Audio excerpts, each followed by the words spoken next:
السلام علیکم۔ آج میں آپ کو شعری اصطلاحات کے بارے میں بتاؤں گی۔ کسی بھی نظم و غزل کو پڑھنے کے لیے ان اصطلاحات کا جاننا ضروری ہے۔ ان اصطلاحات میں آ رہی ہیں شعر، مصرع، بند، قافیہ، ردیف، مطلع اور مقطع۔ ان کی میں آپ کو تعریف بتاؤں گی۔ سب سے پہلے شعر کی تعریف بتاتی ہوں۔ شعر عربی زبان کا لفظ ہے جس کے لغوی معنی جاننا یا دریافت کرنا ہے۔ ادبی اصطلاح میں ایسے موضوع کلام کو شعر کہا جاتا ہے جسے کہنے والے نے اپنے ارادے سے کہا ہو۔ شعر کو بیت بھی کہا جاتا ہے جس کی جمع ابیات ہے۔ شعر مقررہ وزن اور بحر میں لکھا جاتا ہے۔ وزن سے مراد تولنا اور ناپنا ہے۔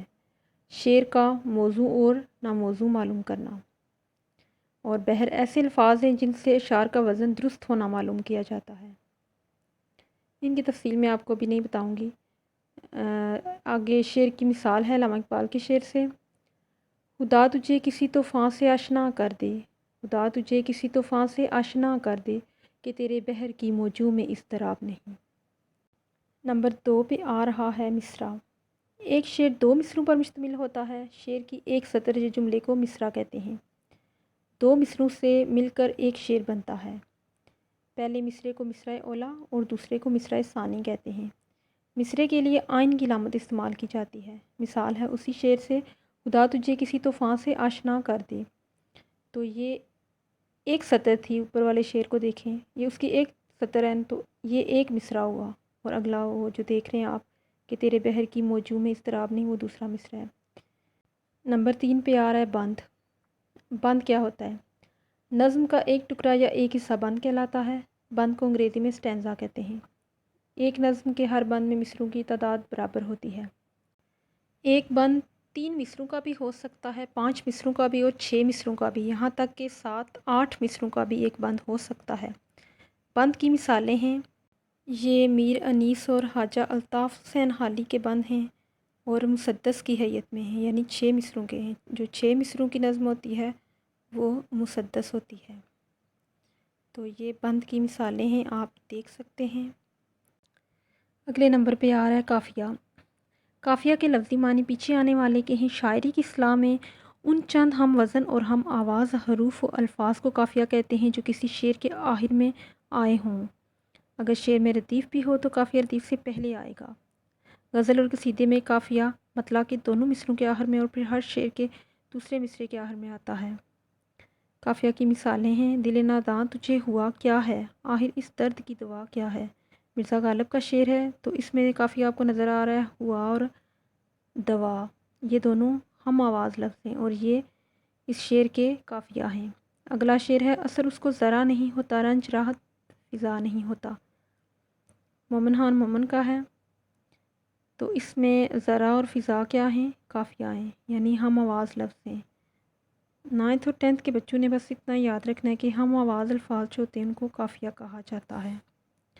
لیکن ایک اور بات آپ کو بتاؤں گی، قافیہ وہی ہوگا جو مصرعے کے آخر میں ہوگا۔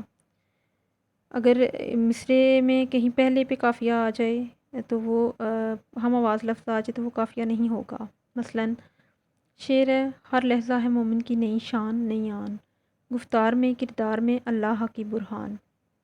تو اس میں شان، آن، برہان 3 ہم آواز لفظ استعمال ہوئے ہیں، تو یہ تینوں جو ہیں یہ قافیہ نہیں ہوں گے بلکہ 2 ہوں گے قافیہ، ایک لاسٹ والے آن اور برہان۔ اس کے بعد نمبر 5 پہ ردیف۔ ردیف کے لفظی معنی ایک ہی گھوڑے پر کسی کے پیچھے سوار ہونے والے کے ہیں۔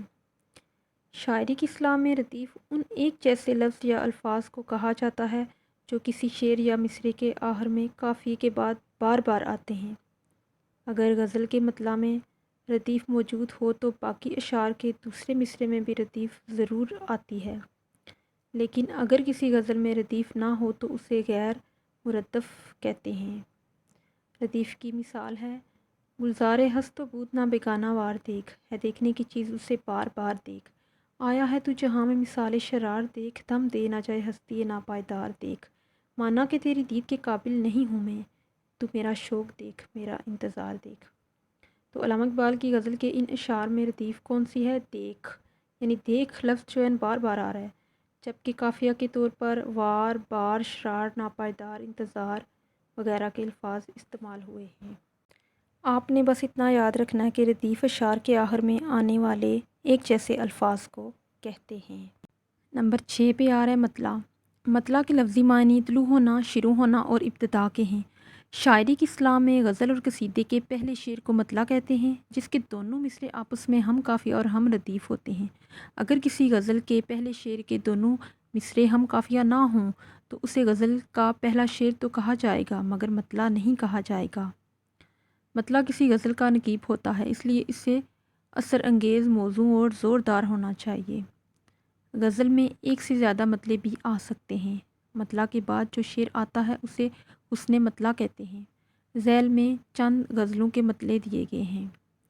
پھر میری خبر لینے وہ صیاد نہ آیا، شاید کہ میرا حال اسے یاد نہ آیا، ولی دکنی کا یہ شعر ہے۔ تو اس میں ردیف اور قافیہ کا استعمال ہوا ہے۔ اس میں صیاد اور یاد ہم آواز لفظ ہیں، یہ قافیہ ہیں، اور نہ آیا ہے جو وہ ردیف ہے اس شعر کی۔ مطلع کی مثالیں ہیں آگے۔ کون دنیا میں باوفا نکلا، یہ تمہاری زبان سے کیا نکلا، وہ ادھر بھول کر جو آ نکلا، میں نے جانا کہ مدعا نکلا، بت کدا دیکھ کے ہوئی عبرت، میرے منہ سے خدا خدا نکلا۔ نواب مرزا داغ دہلوی کی غزل کے شعروں میں پہلا شعر مطلع، دوسرا مطلع ثانی اور تیسرا حسن مطلع ہے۔ یعنی پہلا شعر آپ دیکھیں، اس میں باوفا اور کیا جو ہیں قافیہ ہیں، اور آگے جو نکلا اور نکلا دونوں مصروں میں ہے وہ ردیف ہے، تو یہ مطلع ہوا۔ اگلے شعر میں دیکھیں، آ اور مدعا قافیہ ہیں اور نکلا ردیف ہیں، اور یہ مطلع ثانی ہوا۔ تیسرے شعر کو دیکھیں، اس کے دونوں مصرے ہم قافیہ اور ہم ردیف نہیں ہیں، اس لیے یہ مطلع نہیں ہے، اسے حسن مطلع کہا جائے گا۔ تو مطلع کے بعد کا جو شعر ہوتا ہے اسے حسن مطلع کہتے ہیں۔ آگے ہے گلزار ہست و بود نہ بیگانہ وار دیکھ، ہے دیکھنے کی چیز اسے بار بار دیکھ، آیا ہے تو جہاں میں مثال شرار دیکھ، دم دینا جائے ہستی نا پائیدار دیکھ، مانا کہ تیری دید کے قابل نہیں ہوں میں، تو میرا شوق دیکھ، میرا انتظار دیکھ۔ اس میں آپ پہلے دونوں اشعار کو دیکھیں، ردیف اور قافیہ کا استعمال ہے، اس لیے یہ دونوں مطلع ہیں، مطلع اور مطلع ثانی۔ اور جو تیسرا شعر ہے اس کے دونوں مصروں میں ردیف قافیہ کا استعمال ہونا چاہیے، جبکہ لاسٹ مصرے میں ہے، تو اس لیے یہ مطلع نہیں ہے، اور یہ مطلع کے بعد کا شعر ہے، اس لیے اسے حسن مطلع کہا جائے گا۔ تو اب آگے آ رہا ہے مقطع۔ مقطع کے لفظی معنی کاٹنے کی جگہ، کسی چیز کے ختم ہونے کی جگہ اور انتہا کا مقام ہے۔ شاعری کی اصطلاح میں غزل اور قصیدے کا آخری شعر جس میں شاعر اپنا تخلص استعمال کرتا ہے مقطع کہلاتا ہے۔ اگر کسی غزل کے آخری شعر میں شاعر نے اپنا تخلص استعمال نہ کیا ہو تو اسے غزل کا آخری شعر تو کہا جائے گا مگر مقطع نہیں کہا جائے گا۔ اسی طرح شاعر اگر اپنا تخلص کسی ایسے شعر میں استعمال کرتا ہے جو آخری نہیں ہے تو اسے بھی مقطع نہیں کہیں گے۔ مقطع کے لیے 2 شرطوں کا پورا ہونا ضروری ہے، ایک وہ غزل کا آخری شعر ہو، دوسرا اس میں شاعر نے اپنا تخلص استعمال کیا ہو۔ یعنی اگر شاعر نے کہیں درمیان میں کسی شعر میں تخلص استعمال کر دیا ہو، تخلص مطلب اپنا نام استعمال کر دیا ہو، تو وہ مقطع نہیں ہوگا۔ مقطع وہی ہوگا جو غزل کا آخری شعر ہے، اس میں شاعر نے اپنا تخلص استعمال کیا ہو۔ ایک مثال ہے، وقت اچھا بھی آئے گا ناصر، غم نہ کر زندگی پڑی ہے ابھی۔ تو اس شعر میں ناصر کاظمی نے اپنا تخلص استعمال کیا ہے اور یہ غزل کا آخری شعر بھی ہے، اس لیے یہ مقطع ہوا۔ یہی شعری اصطلاحات تھی، امید ہے آپ کو سمجھ آ گئی ہوں گی، تو چینل کو سبسکرائب کریں اور لائک کریں۔ آپ کو اردو ادب کے حوالے سے مزید مواد ملتا رہے گا انشاءاللہ۔ شکریہ۔